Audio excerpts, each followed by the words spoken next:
మెరిసే తెల్లని చర్మం కోసం Japanese glutathione fruits flowers extract తో చేసిన ప్రిస్మాస్ గ్లూటా రోసా సోప్. నమస్తే రమగారు. నమస్తే జయ. రమగారు, ఓసిడి చాలా చిన్నగా అనిపిస్తుందండి. ఏముంది దీనికి, అసలు మాట్లాడుకునే విషయమా అనుకుంటాం.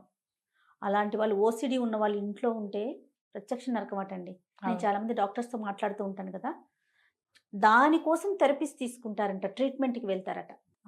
అంతగా ఆలోచించే ప్రాబ్లమా రమగారు? కాదా మరి?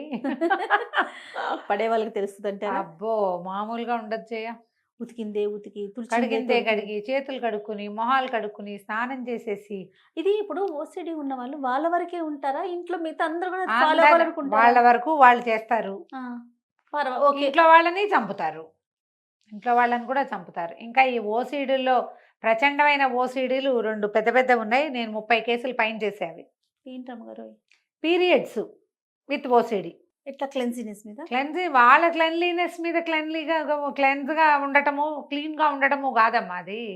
ఎవరిదైనా పీరియడ్ ఇంట్లో కలిసిపోయింది, పాపం వస్తుంది, అదేదో అవుతుంది, ఏదో దేవుడి కోపం వస్తుంది, పూజ చేయకూడదు, కలిసిపోయింది బట్టలు, వాళ్ళు ఎవరిదో మన ఇంట్లో కలిసిపోయింది, మా పీరియడ్ ఉన్న వాళ్ళు, మా ఇంటికి వచ్చిన చుట్టాలందరూ మీకు ఏమన్నా పీరియడ్స్లో ఉన్నారా అని అడగటం, పీరియడ్లో ఉంటే మా ఇంటికి రావద్దు అని చెప్పటం, మా ఇంటికి రండి అని అవతల వాళ్ళు పిలిస్తే మీరు పీరియడ్లో ఉంటే నేను మీ ఇంటికి రానంటాం, మీ పీరియడ్స్ ఎట్లా మేనేజ్ చేస్తున్నారు అని ప్రతి వాళ్ళని అడగటం, క్రమంగా ఒక పిచ్చి కింద అయిపోయి ఈ పిచ్చి. మధ్య కాలంలోనే చేశారు అమ్మో, ఇప్పటికి ఈ 3 ఏళ్లలో నేను 30 కేసులు కాదు 40 కేసులు చేసుంటా జయ.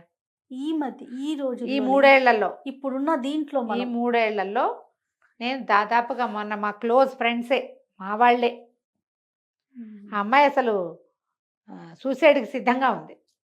ఆ శుభ్రాన్ని తట్టుకోలేక ఏదో అంటుకుపోతుంది, అదైపోతుంది, ఇదైపోతుంది, ఒకదాన్న మొదలు పెడితే అన్నీ వస్తాయి. ఈ క్లెన్లీనెస్ ఉంటుంది, చేతులు కడుక్కునే గోల ఉంటుంది చూడు, అక్కడి నుంచి జర్మ్స్ అనుకుంటారు వీళ్ళు, జర్మ్స్ తోటి ఏదో జబ్బులు వస్తాయి, బ్యాక్టీరియల్ ఇన్ఫెక్షన్స్ వస్తాయి, ఈ గోల ఉంటుంది ఒకటి. తర్వాత అది దైవానికి ముడి పెడతారు, పీరియడ్ దైవానికి ముడి పెడతారు, భగవంతుడు పూజ కలపకూడదు అని. నేను చేసిన ఈ 40 కేసుల్లో ఈ మాట చెప్పడానికి నాకు కొంచెం ఇదిగా ఉంది, కానీ ఎక్కువ భాగం నాన్ బ్రాహ్మిన్సే. వాళ్ళ ఇళ్లలో ఈ సిద్ధాంతాలు ఏం లేవు. బ్రాహ్మణుల ఇళ్లలో నేను ఇప్పుడు ఈ మాట చెప్పాల్సిందే జయ.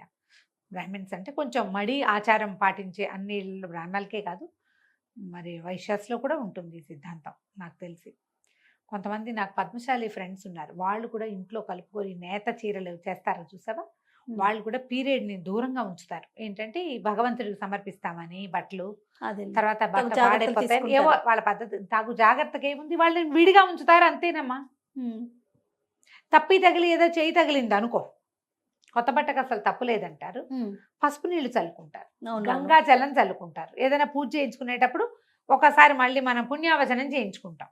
పుణ్యావచనం అందరి ఇళ్లలోనూ చేస్తారు. ఇప్పుడు మీ ఇంట్లో ఏదైనా ఫంక్షన్ ఉందనుకో, నువ్వు పూజ చేసుకోవాలనుకున్నావు, బ్రాహ్మణ నీ పర్మిషన్ ఏమడగడు, వాళ్ళకి తెలుసు, ముందే పుణ్యావచనం చేసి అప్పుడు పూజ మొదలు పెడతారు. అవును.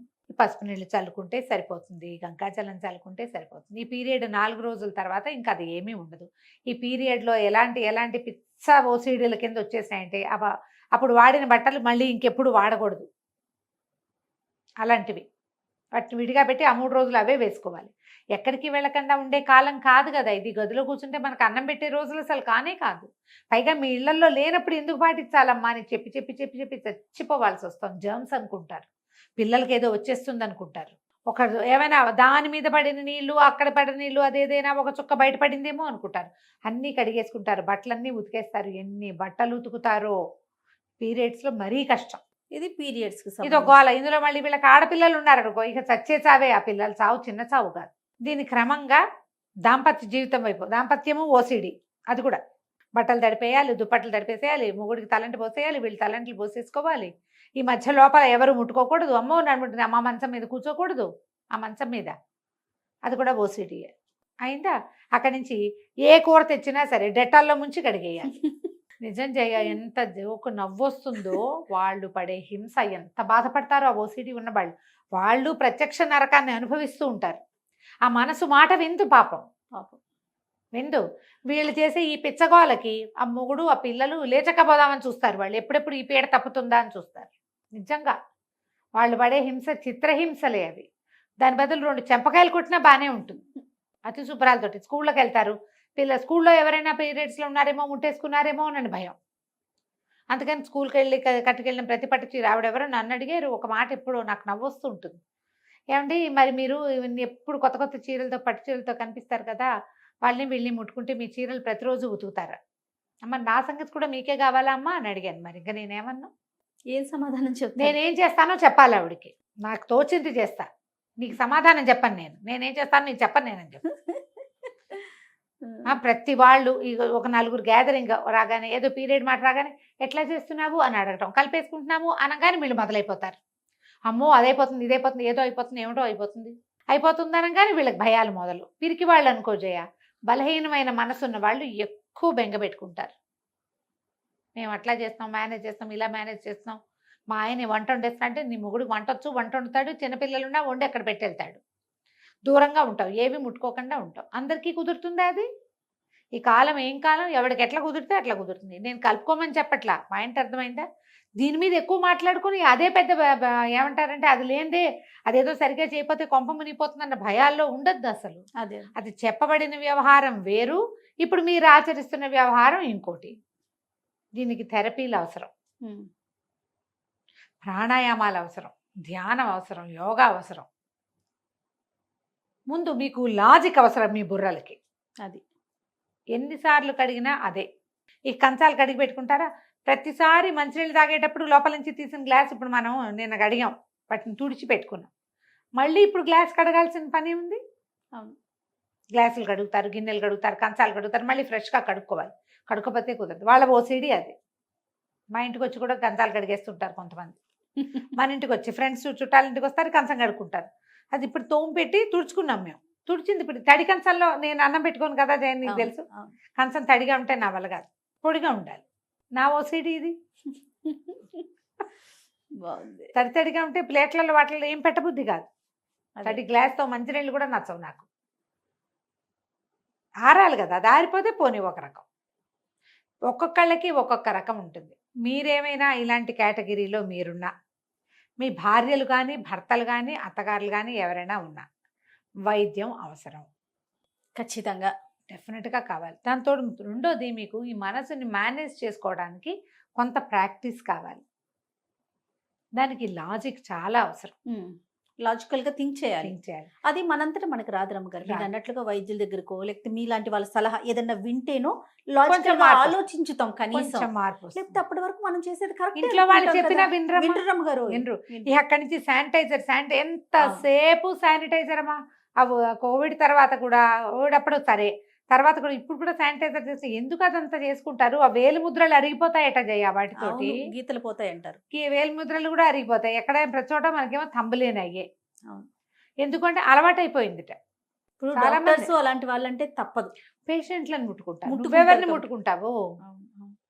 నీకు శుభ్రం అంటే శుభ్రం కాదు, అతి శుభ్రం అంటారు. శుభ్రత వేరు, ఓసిడి వేరు కదా జయ. రెండింటి మధ్య తేడా ఉందా? ఎంత తేడా ఉంది. పెద్దది, ఇంత పొడుగుంది అది.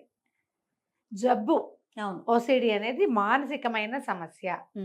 ఇప్పుడు ఇందులో కూరలు కడిగే వాళ్ళు, బియ్యాన్ని 6 సార్లు 8 సార్లు కడుక్కునే వాళ్ళు, ఎంతసేపు స్టవ్ గట్టు వంటిల్లు తుడిచి తుడిచి తుడిచి తుడిచి తుడిచి, అదొకటి. సింకులు తెగతోమేయటం, బాత్రూములు విపరీతంగా కడిగేయటం, బాత్రూములు కడగటం పిచ్చి, బట్టలు ఎంతసేపు ఉతికేసుకోవటం, విపరీతంగా బట్టలు ఉతకటం, రోజు దుప్పట్లు ఉతకటం, ప్రతిరోజుట. పని మనుషులు ఉండరు మీకు, అవతల పోతారు, ఎవరిదొస్తాడు ఈ గోళ అంతా అని. ప్రతిరోజు దుప్పట్లు. భర్తలు విసిగిపోతారు, పిల్లలు అసహించుకుంటారు, ముందు బతకలేరు ప్రశాంతంగా. ఎంతసేపు దీంతో ఉంటే ఎట్లా? సావు మహిళలు మరణించినప్పుడు కూడా మహిళలు కలిసిపోయినాయి. నాకు కూడా ఎవరో ఒక అబ్బాయి అడిగాడు, మా ఫ్రెండు వాళ్ళ బాబాయి చనిపోయాడట మేడం, వాళ్ళు మైల్లో ఉన్నామని నాకు చెప్పాడు. నేను ఆ కబురు విన్నాను కదా, నేను స్నానం చేయాలా? కబురు వింటేనే మైల్ అయిందో, ఆయన వాళ్ళకి మైల్ ఉంది, వాళ్ళకి ఇప్పుడు ఇది ఉంది, ఏమంటారు, అశుచి ఉన్నారు. ఇప్పుడు దాంట్లో వాళ్ళతో మాట్లాడాను, నేను స్నానం చేయాలా? ఫోన్లోట ఏదో కలిసి కూర్చున్నాం, అది కాదుట, ఫోన్లోనే. మనం చెప్పలేకపోతాం కదా. ఇంకా నేను చెప్పలా, ఇంకా చాలా ఉన్నాయి. ఫోన్లు తోముకునేవాళ్ళు, సెల్ ఫోను టెలిఫోను తోమేసేవాళ్ళు, కార్లు రోజు క్లీన్ చేసుకునేవాళ్ళు. శుభ్రంగా ఉంచుకోవాలి, మరి ఇది అతి శుభ్రం అయిపోవట్లే. మరి ఇవన్నీ కష్టమే కదా, ఎంతసేపు రోజు రోజు నెత్తిమీద నీళ్ళు పోసేసుకోవటం, తల మొత్తం వాళ్ళకి స్నానం చేయాలి. అర్థమవుతుంది రమ్మగారు నేను ఓసిడీలో ఉన్నానని. తెలుస్తుంది ఏదో ఒక దశలో. ఎవరిని ఎత్తుకోరు, ఎవరిని ముట్టుకోరు, ఎవరి దగ్గరికి వెళ్ళరు. ఎవరినైనా ముట్టుకుంటే స్నానం చేసేయాలి. దీంట్లో దైవాన్ని కలుపుతారు, అదొక సమస్య. ప్రధాన సమస్య. ఇప్పుడు శుభ్రత ఒకటే సమస్య అయితే ఒక రకం, ఇందులో దైవం వచ్చాడు అనుకో, పూజా విధానాలు మడి మశానం వచ్చినాయి అనుకో, అప్పుడు ఇంకా పిచ్చి. ఈ పిచ్చి, ఈ గాభర, వీటికి వైద్యం కావాలమ్మా. మీరు హోమియోపతి వేసుకోండి. ఇంగ్లీష్ వైద్యంలో ఇప్పుడు వెళ్తే థెరపిస్టులు ఉన్నారు బోళ్ళంతమంది. థెరపీ ఏదైనా తీసుకోండి, ఇది చాలా అవసరం. ఒట్టిగా మాటలతోటైతే అవదు, మీకు మందు మాత్రం కావాల్సిందే. తప్పకుండా అండి. నమస్తే. నమస్తే జయ. సుమన్ టీవీలో మీ పర్సనల్ అండ్ బిజినెస్ ప్రమోషన్స్ కోసం కింది నెంబర్కి కాంటాక్ట్ చేయండి.